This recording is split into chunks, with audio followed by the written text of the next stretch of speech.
নগরকান্দা বেসরকারি শিক্ষা প্রতিষ্ঠান জাতীয়করণের দাবিতে মানববন্ধন ও স্মারকলিপি প্রদান। ফরিদপুর থেকে শওকত আলী শরীফের তথ্যচিত্রে বিস্তারিত।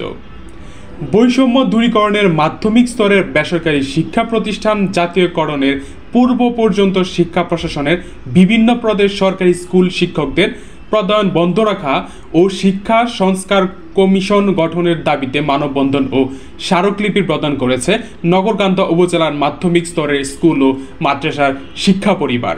কেন্দ্রীয় কর্মসূচির অংশ হিসাবে মঙ্গলবার সকাল 11টায় ফরিদপুরের নগরকান্দা উপজেলার পরিষদ চত্বরে মানববন্ধন অনুষ্ঠিত হয়।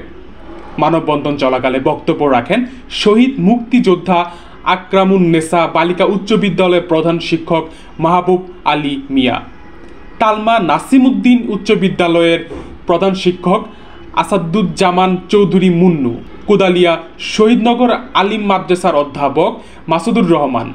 এরপর নগরকান্দা উপজেলার নির্বাহী অফিসার বরাবর স্মারকলিপি প্রদান করেন।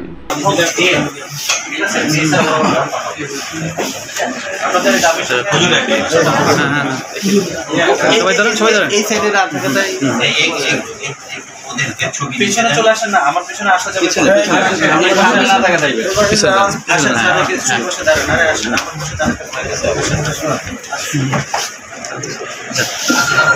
আপনি তো আমার দেশে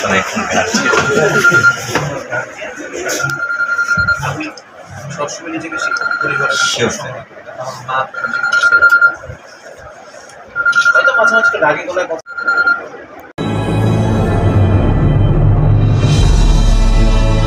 আপনারা দেখছেন অগ্রযাত্রা টেলিভিশন।